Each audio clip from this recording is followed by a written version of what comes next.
The Valorian starship floated in the darkness of space. It was massive. It was old. And it had been watching Earth for 300 years. Commander Tova stood at the center of the observation deck. Her gray skin caught the blue glow of 1,000 screens around her. She had 4 arms and 2 legs. Her eyes were large and black like deep pools of ink. When she spoke, her voice was cold and sharp like metal scraping against stone. "Report," she said. Senior analyst Miru stepped forward. He was younger than Tova, but just as gray. His long fingers danced across a floating panel of light. Numbers and symbols filled the air around him. "Commander, we have intercepted another batch of human military transmissions. 47,000 signals in the past rotation. And the decryption?" Miru's shoulders dropped. It was a small movement, but Tova noticed it. She noticed everything. "Failed," Miru admitted. "All 47,000. Our systems cannot break their code." Tova turned away from him. She looked out the massive window at the small blue planet below. Earth. Such a tiny world. Such a young species. And yet, they had done something no other civilization in the galaxy had managed to do. They had beaten the Valorian code breakers. The Valorians were proud of many things. Their ships could cross the galaxy in weeks. Their weapons could destroy moons. Their medicine had ended disease on their homeworld 10,000 years ago. But their greatest pride was their minds. Their computers. Their ability to crack any code, break any cipher, and read any secret. The Dravani Empire had fallen because the Valorians read their battle plans. The Olmec Confederacy had surrendered because the Valorians discovered their hidden weaknesses. 17 civilizations had bent to Valorian will because they could not keep a single secret. But humans were different. "How long has it been?" Tova asked. 47 cycles, Commander. Almost 50 of their years. 50 years. 50 years of trying to break one code. Tova's mandibles clicked together. It was a sound of frustration. "Explain to me how this is possible." Miru pulled up more data. Charts and graphs floated between them.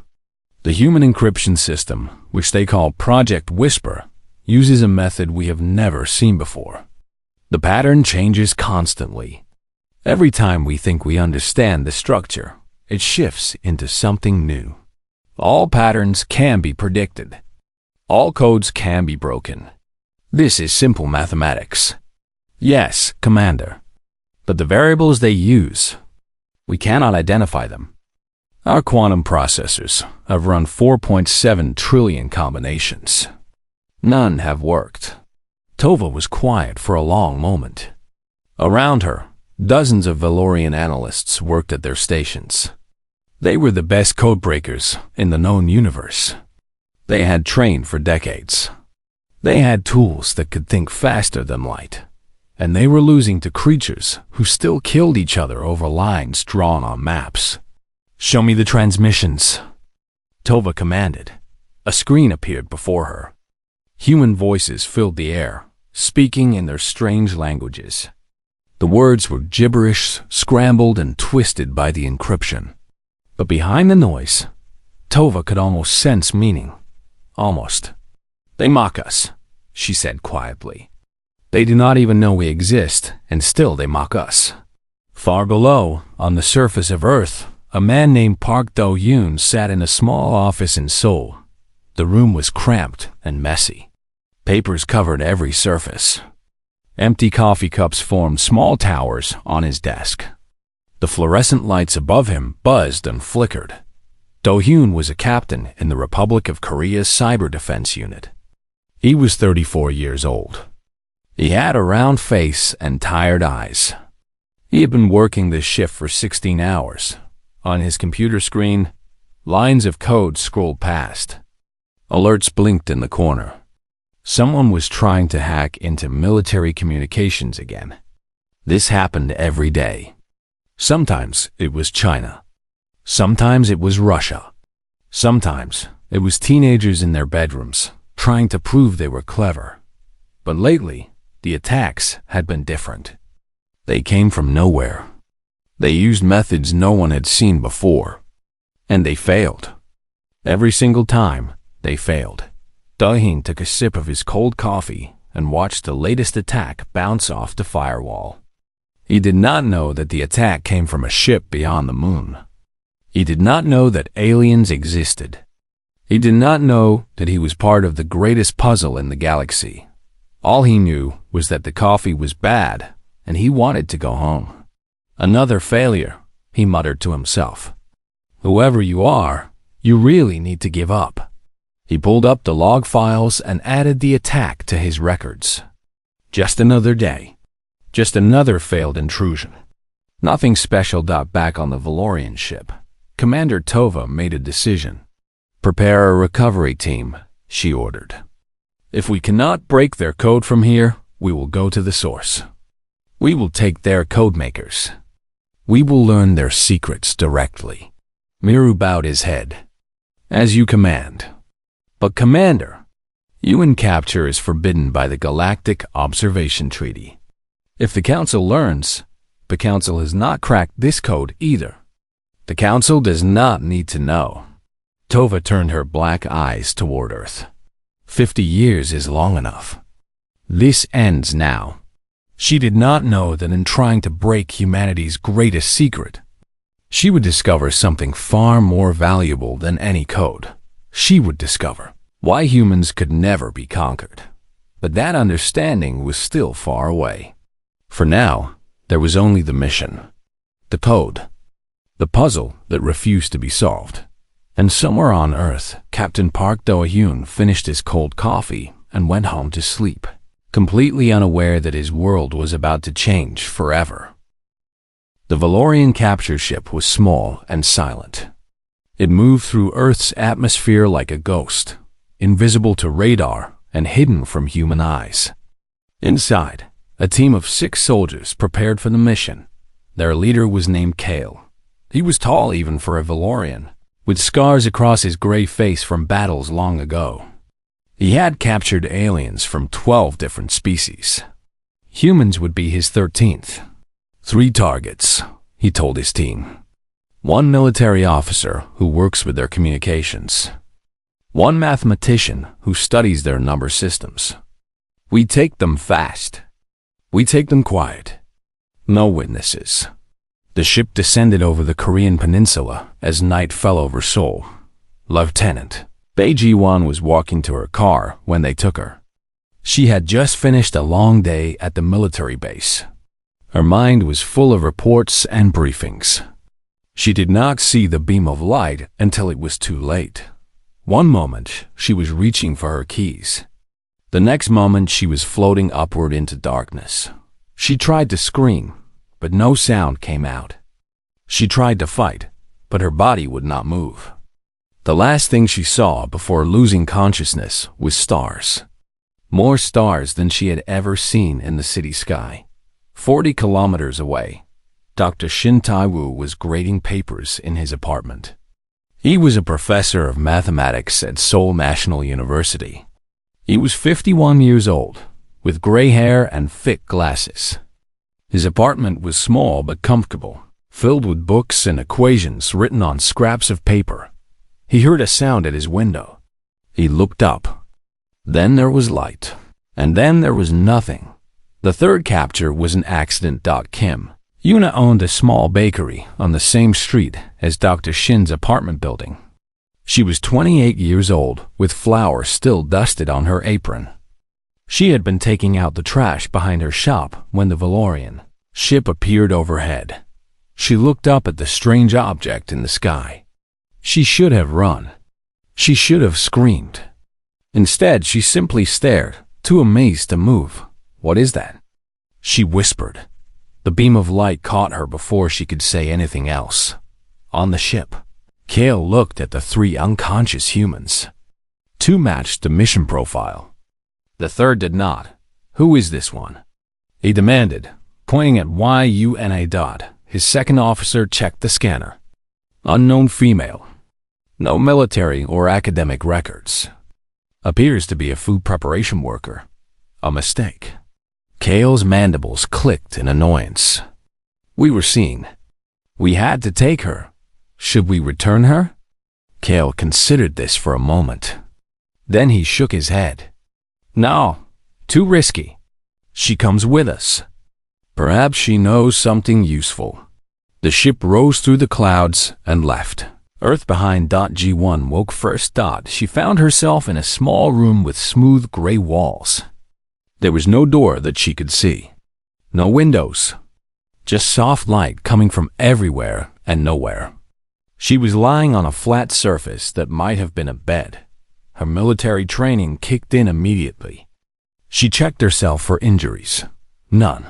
She checked her pockets. Empty.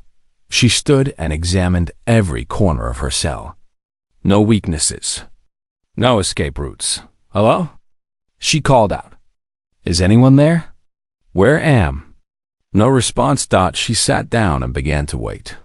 In her training, they had taught her what to do if captured by an enemy. Stay calm. Observe everything. Give only name, rank, and identification number. Wait for rescue.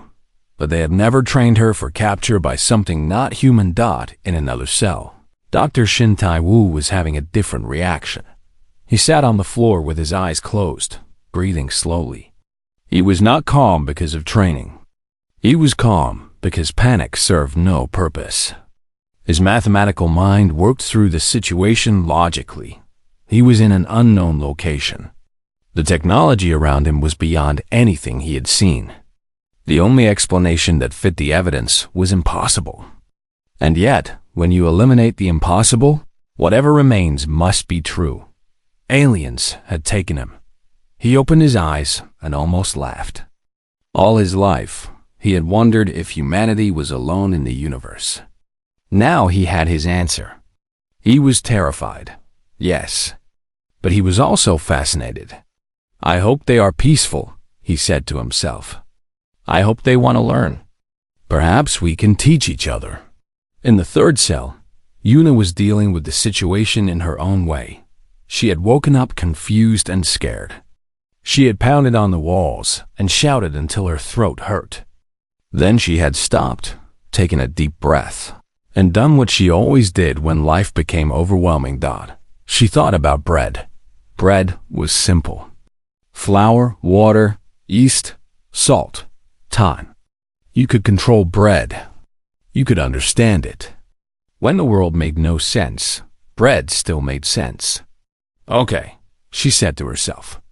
You are somewhere strange. You do not know what is happening, but you are alive. You are unhurt.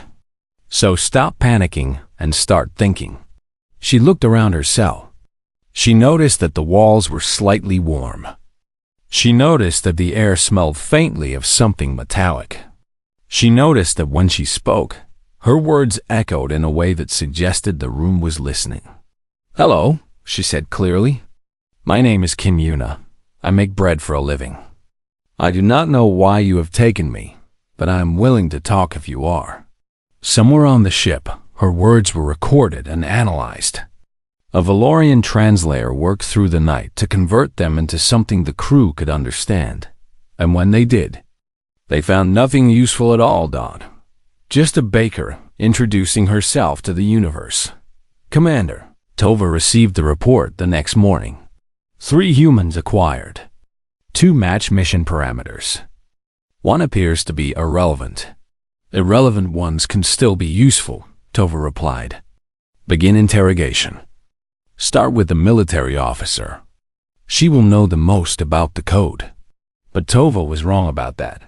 She was wrong about many things when it came to humans. And the irrelevant baker would prove to be the most important capture of all. Kale entered Jiwan's cell with confidence. He had broken soldiers before. Beings from warrior species, twice his size, had crumbled under his questions. 1 small human female would be simple. The door appeared in the smooth wall and slid open. Jiwan was standing in the center of the room, feet apart, hands at her sides. Her eyes were hard. Her jaw was set. She looked like she was ready for battle. Kale was not impressed. He had seen that look before. It always faded. "Human?" he said. His translator turned his words into Korean, flat and mechanical. "I am interrogation expert Kale of the Valorian Analysis Division. You will answer my questions." Ji-won stared at him.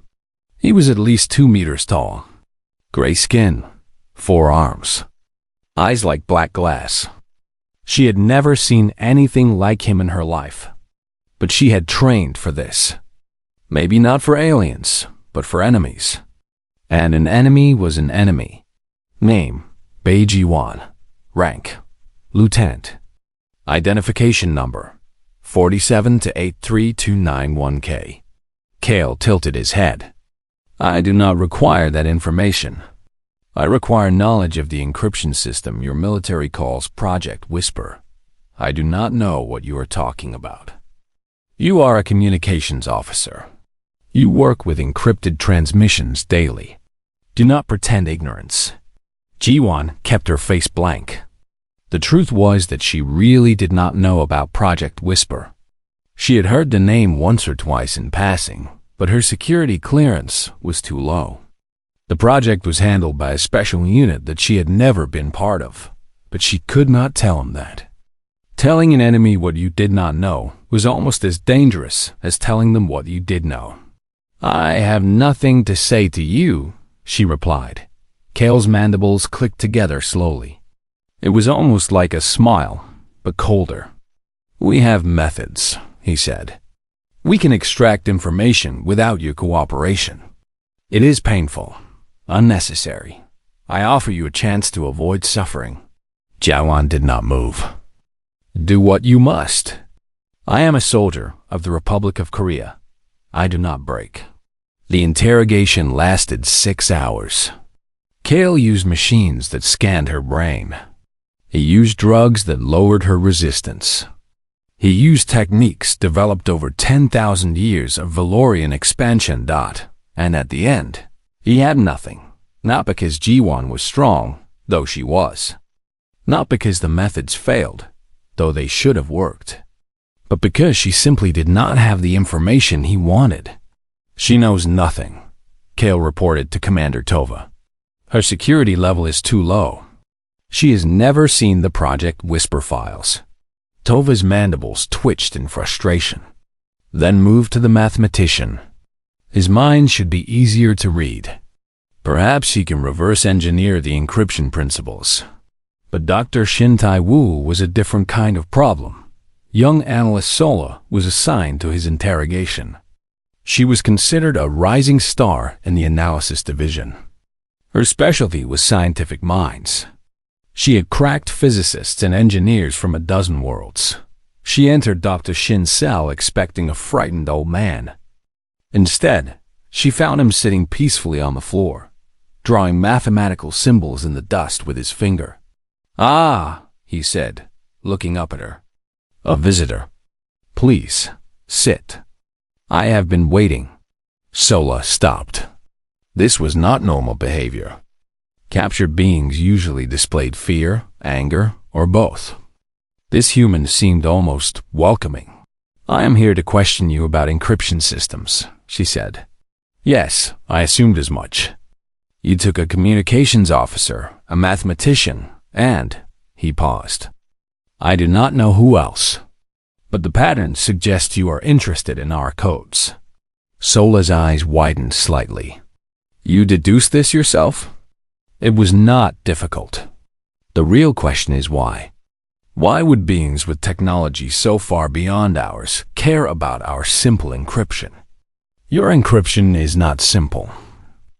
It has resisted our analysis for 50 of your years. Dr. Shin raised his eyebrows. 50 years? Remarkable. I would love to know how. That is what I am asking you. Ah, then we have a problem. Dr. Shin returned to his dust drawings. I study pure mathematics. Number theory. Abstract structures. I have no knowledge of military encryption. But encryption is built on mathematics. Surely you can identify the underlying principles. Dr. Shin considered this. Let me ask you something. Can you compose music? Music? Yes, beautiful sounds arranged in patterns. Music is not relevant to humor me. Sola paused. No, I cannot compose music. The Lorians do not have musical traditions.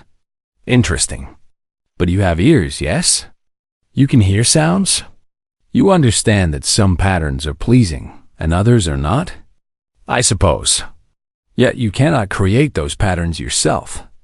You have all the components, ears, brain, awareness, but not the specific skill. Dr. Shin smiled gently. I have the mathematics, but I do not have the specific knowledge of how it was applied to create this encryption. I could study it for years and still not understand. That is the difference between knowledge and wisdom. Sola stood in silence for a long moment. She had never had an interrogation subject lecture her before. You are unusually calm, she finally said. What purpose would panic serve? I am where I am. I cannot change it. I might as well make the experience educational. He gestured to the symbols on the floor. Would you like to learn about prime numbers? They are the building blocks of encryption. Very beautiful in their own way. Sola's report to Commander Tova was not encouraging. The mathematician is cooperative but useless. He genuinely lacks the specific knowledge we need. He offered to teach me about mathematical foundations, but the information would take years to apply to our problem. Tova received the news with cold fury. 2 humans. 50 years of effort. And still nothing. She turned to the observation window. Earth hung in the darkness like a blue jewel. There must be something. Some weakness. Some entry point we have missed. There is still the 3rd human, Miru suggested quietly. The baker. She was not part of the original mission profile, but perhaps a baker? Tova's voice dripped with contempt. What could a baker possibly know about military encryption? Nothing, most likely. But Commander, we have tried logic. We have tried force. We have tried science. Perhaps a different approach? Fine. Tova waved her hand dismissively. Question the baker. But I expect nothing. She was right that the baker knew nothing about encryption. She was wrong that the baker had nothing to offer. Yuna was about to change everything. Kale entered Kim Yuna's cell on the morning of the 3rd day. He had not slept. The failure with the first 2 humans had shaken his confidence. He was tired, frustrated, and not expecting much from a simple baker. Yuna was sitting cross-legged on the floor. She had been watching him since the door opened. Her eyes were calm and curious, like she was observing a strange new ingredient she had never worked with before. Human, Kale began. You will. Why do you want to break our code? Kale stopped mid-sentence.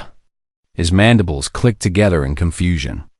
In 700 interrogations across 43 species, no one had ever interrupted him. And no one had ever asked him a question. I am the one who asks questions here, he said. Yes, I figured that out. But you have been asking questions for 3 days and getting nothing. Maybe it is time to try something different. Kale was not sure how to respond. His training did not cover situations like this. I do not understand your meaning, he finally said. Yuna smiled. It was a kind smile, the kind she gave to confused customers who did not know what kind of bread they wanted. You want information from me, she said, but I have no information to give. I make bread. I wake up at 4 in the morning. I mix flour and water and yeast. I bake loaves and sell them to hungry people. That is my entire life. Then you are useless to us. Maybe, but maybe not. Yuna leaned forward slightly. You took 3 people. A soldier, a professor, and a baker.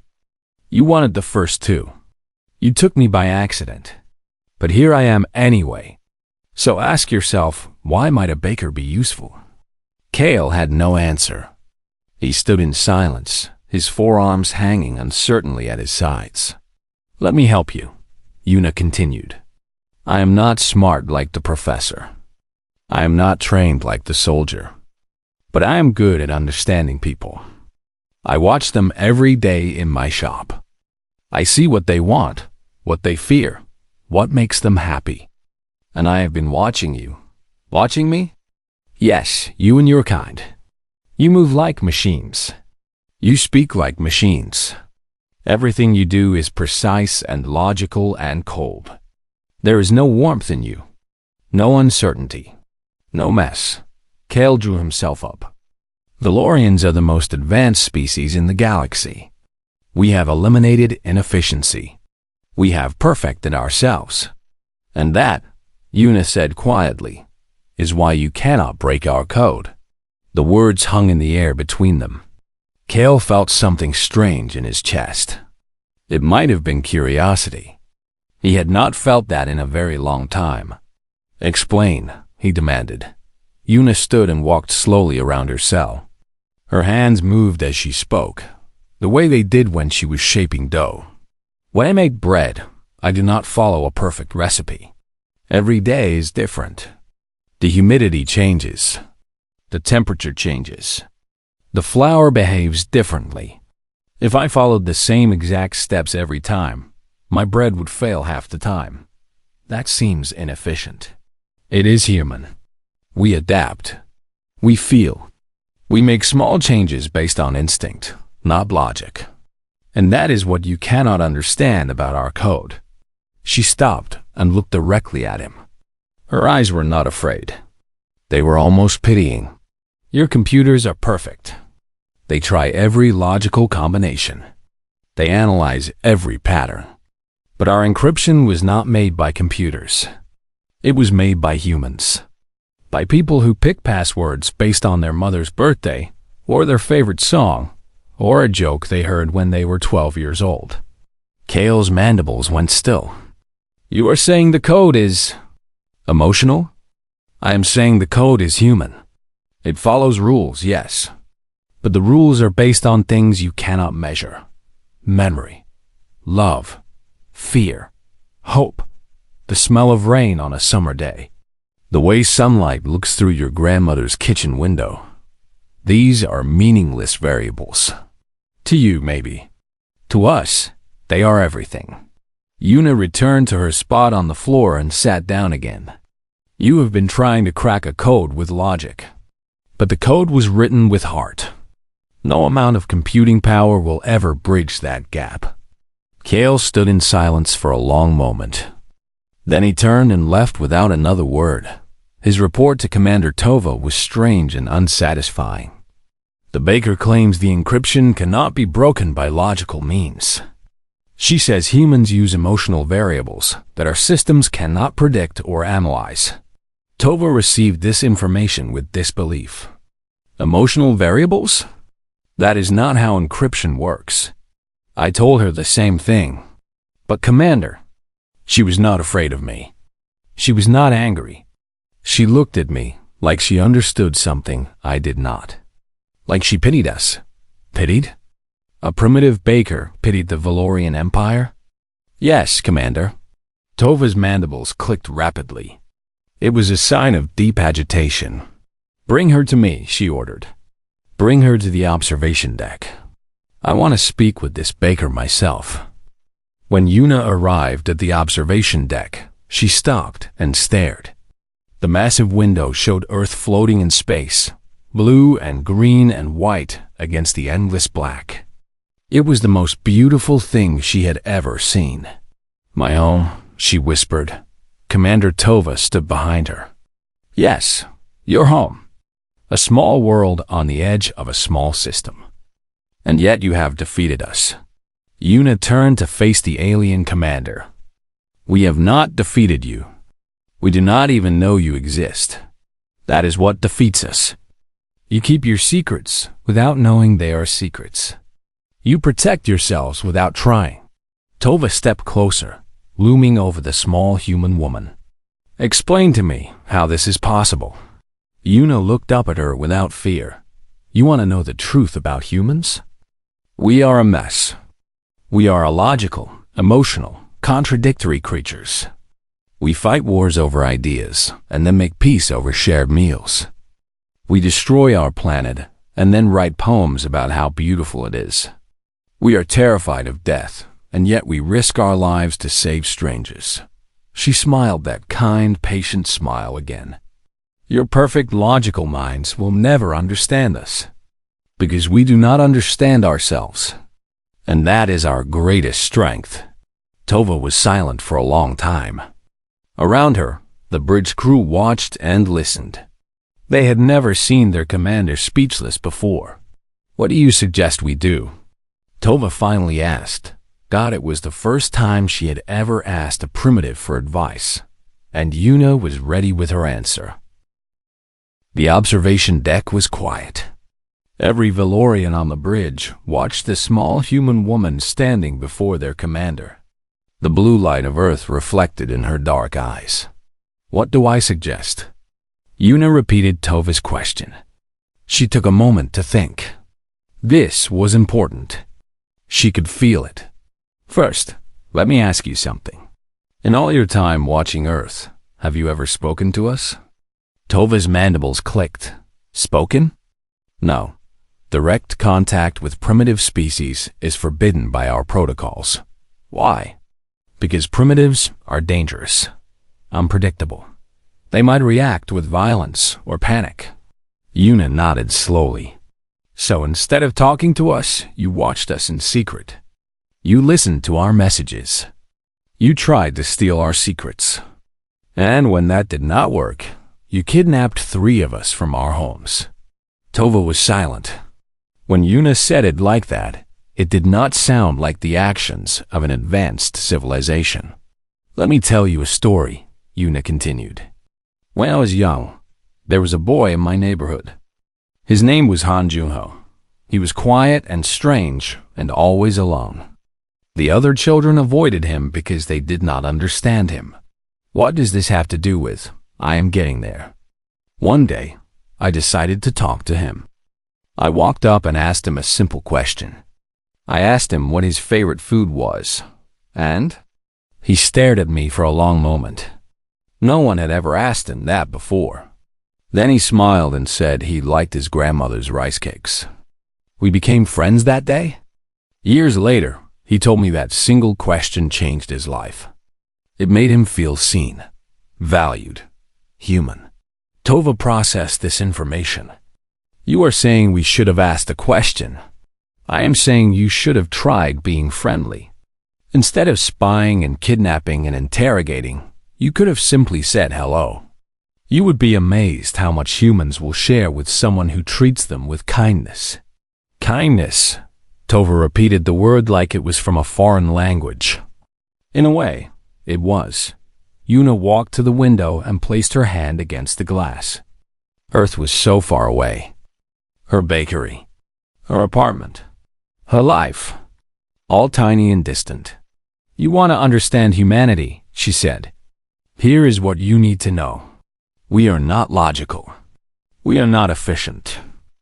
We do not make sense, even to ourselves. But we have something your species seems to have lost. What is that? Heart. Yuna turned back to face the commander. We make decisions based on feelings. We create things because they bring us joy, not because they serve a purpose. We fall in love with people who are completely wrong for us. We keep fighting when all logic says we should surrender. She pointed at the streams of encrypted data flowing across the screens around them. That code you have been trying to break for 50 years? It was probably designed by someone who named the variables after their childhood pet. The security keys are probably based on song lyrics or birthday dates or inside jokes between friends. Your computers will never guess those things because they make no logical sense. Senior analyst Miru stepped forward. But that would mean human encryption is inherently unbreakable. Not because of advanced mathematics, but because of randomness. Not randomness, Yuna corrected. Humanity. There is a difference. Randomness has no meaning. Human choices have deep meaning. You just cannot see it from the outside. Commander Tova walked slowly to the window and stood beside Yuna.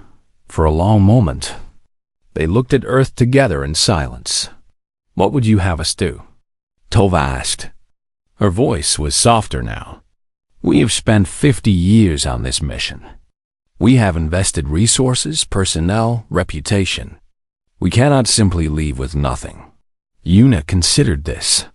"What did you want in the first place? Why did you want to read our secrets?" Strategic assessment. "We wanted to know your military capabilities, your technology, your plans for expansion into space. And what were you going to do with that information?" Tova hesitated. "We would have made decisions about how to handle your species, whether to contact you, whether to contain you, whether to conquer us." The word hung in the air. It was one option among many, Tova admitted. "And now?" Tova was quiet for a long time. Then she did something no one on the bridge expected. She laughed. It was a strange sound, harsh and clicking, but unmistakably a laugh. "Now I think we would lose," she said. "Not because you were stronger, not because you are smarter, but because we could never predict what you would do. You would surprise us at every turn. You would make choices that make no sense and somehow come out ahead. You would fight with passion and creativity, and that thing you call heart." She turned to her crew. "End the mission. Prepare the prisoners for return to Earth." Miru stepped forward. "Commander, what should I tell the High Council?" "Tell them the truth. Tell them we encountered a species that cannot be broken because they were never whole to begin with. They are chaos shaped like people, and that chaos is their greatest weapon." The Valorians returned G1, Dr. Shin, and Yuna to Earth that night. They were found unconscious in a soul park, with no memory of the past 3 days. Doctors said they had experienced some kind of shared hallucination. The military investigated but found nothing. Life went on, but 3 weeks later, something strange happened. Captain Park Do-yoon was working late when a new signal appeared on his screen. It was not an attack. It was not encrypted. It was a simple message in perfect Korean, sent from somewhere beyond the moon. "Hello, we would like to talk." Do-hyun stared at the message for a long moment. His coffee grew cold. His heart pounded in his chest. Then, slowly, he typed a response. "Hello, I am Park Do-yoon. I work for the Military Cyber Defense Unit. Who are you?" The reply came within seconds. "We are the Valorians. We have been watching your world for 300 years. A baker named Kim Yuna suggested we introduce ourselves. She was right. We have much to learn from each other." Far away, on a ship heading back to Valorian space, Commander Tova received a report that humans had responded to their greeting. She felt something unfamiliar in her chest. It took her a moment to recognize it. Hope. And in a small bakery in Seoul, Yuna pulled a fresh loaf of bread from the oven. She did not remember the aliens. She did not know she had changed the course of galactic history. She only knew that the bread smelled good. The morning light was golden through the window, and somewhere out in the universe, someone was learning to say hello. That was enough. That was everything.